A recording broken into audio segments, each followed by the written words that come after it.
اس سال جنوری میں American air force کے جنرل مائک منیہن کا ایک میمورنڈم منظر عام پر آیا، جس میں دیکھا جا سکتا ہے کہ مائک منیہن اپنے ٹروپس کو خبردار کر رہے ہیں کہ 2025 میں امریکہ اور چائنا کے مابین جنگ ہوگی۔ مائی گٹ فیلنگز ٹیل می، یہ ان کے الفاظ ہیں۔ اس کی وجہ وہ یہ بتاتے ہیں کہ 2024 میں امریکہ میں پریزیڈنشل الیکشنز ہیں اور 2024 میں تائیوان میں بھی الیکشنز ہوں گے۔ ظاہر ہے کہ ان دونوں ممالک کی زیادہ تر توجہ اپنے الیکشنز کی طرف ہوگی اور اس سے چائنا کو ایک اپرچونٹی مل جائے گی۔ چائنا اس موقع کا فائدہ اٹھاتے ہوئے تائیوان پر حملہ کر اسے مین لینڈ چائنا کے ساتھ یونیفائی کر دے گا، یہ کہنا ہے مائک منیہن کا۔ ایسا ہوگا یا نہیں یہ تو وقت ہی بتائے گا، لیکن یہاں ونسٹن چرچل کی ایک بات نوٹ کر لیجئے کہ پولیٹیکل لیڈرز کے لیے جنگ شروع کرنا تو بہت آسان ہے، لیکن ایک دفعہ جنگ شروع ہو جائے تو یہ اپنا راستہ خود متعین کرتی ہے، لیڈرز کے کنٹرول سے باہر نکل جاتی ہے۔ روس اور یوکرین کی جنگ نے آلریڈی پوری دنیا کے عوام کو نیگیٹیولی افیکٹ کیا ہے۔ ایسے میں دنیا کسی اور جنگ کی متحمل تو ہو ہی نہیں سکتی، تو پھر امریکہ اور چائنا ایسا کیا کریں کہ کمپٹیشن بھی جاری رہے اور جنگ بھی نہ ہو۔ آسٹریلیا کے سابق پرائم منسٹر کیون رڈ اپنی کتاب دی اوائڈیبل وار میں ایک ایسا فریم ورک پرووائڈ کرتے ہیں۔ یہ فریم ورک ہے مینجڈ اسٹریٹجک کمپٹیشن۔ اس فریم ورک کے 3 کمپوننٹس ہیں۔ سب سے پہلے تو یو ایس اور چائنا ایک دوسرے کی اسٹریٹجک ریڈ لائنز کو آئیڈینٹیفائی کریں۔ اب یہ ریڈ لائنز کیا ہو سکتی ہیں؟ دونوں اسٹیٹس ایک دوسرے کی کریٹیکل انسٹالیشنز پر سائبر اٹیکس کرنے کی غلطی نہ کریں۔ اسی طرح تائیوان، امریکہ اور چائنا دونوں کے لیے ایک اور ریڈ لائن ہے۔ چائنا تائیوان اسٹریٹس میں جو ملٹری ایکسرسائزز کرتا ہے انہیں ہالٹ کرے، بند کرے۔ تائیوان کی ایئر سپیس کی وائلیشنز نہ کرے۔ امریکہ اپنے طور پر یہ کر سکتا ہے۔ یو ایس پولیٹیشنز نے جو تائیوان کے وزٹس کرنا شروع کر دیے ہیں، امریکہ ان وزٹس کو بند کرے۔ مزید یہ کہ چین ایسٹ چائنا سی اور ساؤتھ چائنا سی میں اپنی دیگر ملٹری ایکٹیویٹیز کو بھی کم کرے۔ اس مینج اسٹریٹجک کمپٹیشن کے فریم ورک کا دوسرا کمپوننٹ یہ ہے کہ چین اور امریکہ اس تصویراتی مقابلے کو ایک تصویراتی دوڑ میں کنورٹ کریں۔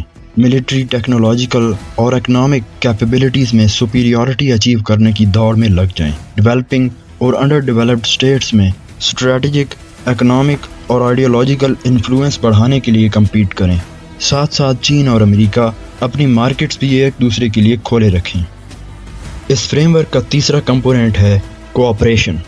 یو ایس اور چائنا کے درمیان صرف ڈس ایگریمنٹس ہی نہیں ہیں، بلکہ کئی ایشوز پر دونوں کے انٹرسٹس کافی آئیڈینٹیکل بھی ہیں۔ کلائمیٹ چینج دونوں سپر پاورز کے لیے ایک چیلنج ہے اور اس چیلنج کو ٹیکل کرنے کے لیے دونوں کوآپریٹ کر سکتی ہیں۔ 2015 کے پیرس کلائمیٹ ایگریمنٹ کو لے کر امریکہ اور چائنا سیم پیج پر تھے۔ ڈونلڈ ٹرمپ جب پریزیڈنٹ بنے تو انہوں نے یو ایس اے کو اس ایگریمنٹ سے باہر نکال دیا، لیکن ابھی بھی یو ایس اور چائنا کے درمیان کوآپریشن کا پورا موقع موجود ہے۔ آؤٹر سپیس میں اسٹیٹس کی بڑھتی ہوئی ایکٹیویٹیز کی وجہ سے کوئی ریگولیٹری ٹریٹی بنائی جا سکتی ہے۔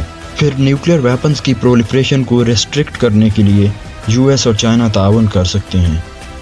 دوستو، یہ رہا مینج اسٹریٹجک کمپٹیشن کا فریم ورک۔ یہ فریم ورک کسی لبرل خام خیالی اور امن کی جھوٹی آشاؤں پر مبنی نہیں ہے، بلکہ اس کی بنیاد پولیٹیکل ریئلزم، سیاسی حقیقت پسندی کے اصولوں پر رکھی گئی ہے۔ اس کے پیچھے ریشنل یہ ہے کہ چین اور امریکہ میں سے جو زیادہ کمپیٹیٹیو ہوا، زیادہ ایفیشینٹ ہوا، جس کا اکنامک مسل زیادہ پاورفل ہوا، وہ پریویل کر جائے گا۔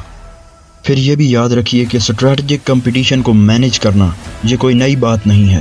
1961 کیوبن میزل کرائسس، امریکہ اور سوویت یونین تیسری جنگ عظیم کو، ورلڈ وار 3 کو ہاتھ لگا کر واپس آئے تھے۔ دونوں سپر پاورز کے ہوش ٹھکانے آ گئے، سو اس کے بعد ہمیں یہ سب کچھ دیکھنے کو ملتا ہے۔ Partial test ban treaty, anti ballistic missile treaty, outer space treaty, strategic arms limitation treaties 1 اور 2، اسٹریٹجک آرمز ریڈکشن ٹریٹیز 1 اور 2، اور 1968 کی نان پرولیفریشن ٹریٹی۔ یہ سب کیا ہو رہا تھا؟ یہ اسٹریٹجک کمپٹیشن کو مینیج کیا جا رہا تھا۔ یہ تصویراتی جنگل کو ایک تصویراتی اکھاڑا بنایا جا رہا تھا، جہاں کچھ ریگولیشنز ہوں گی، کچھ رولز ہوں گے۔ اب امریکہ اور چائنا کو بھی اسی نان وائلنٹ اسٹریٹجک اسپرٹ کو اختیار کرنے کی ضرورت ہے۔ تصویراتی پنجہ آزمائی جاری رہے، لیکن کھلم کھلا جنگ، آل آؤٹ وار کو ایوائڈ کیا جائے، کیونکہ دوستو اب جنگ افورڈیبل نہیں رہی۔